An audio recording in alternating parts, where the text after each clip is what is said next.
শুক্রবার, আসসালামু আলাইকুম। আজকে শুক্রবার, তাই শুক্রবারের জন্য এসব সব কিছু তো বাচ্চাদের রান্নাই করতে হয়। তার জন্য আজকে আমি পাকের ঘরে আসলাম রান্না করবো বাচ্চাদের জন্য। দেখেন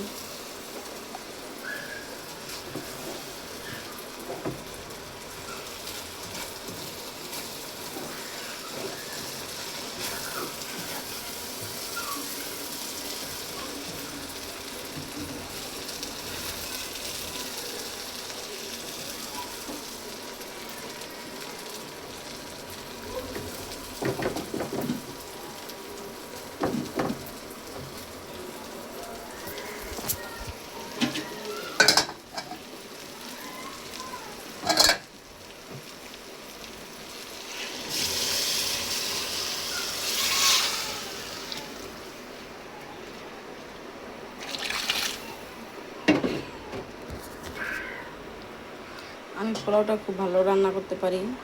পোলাওটা আর বিরিয়ানিটা সবচেয়ে বেস্ট রান্না করি। আলহামদুলিল্লাহ, আমার হাতের পোলাও যে খেয়েছে, জানি না বানিয়ে বলে না, কিন্তু সবাই ভালো বলে।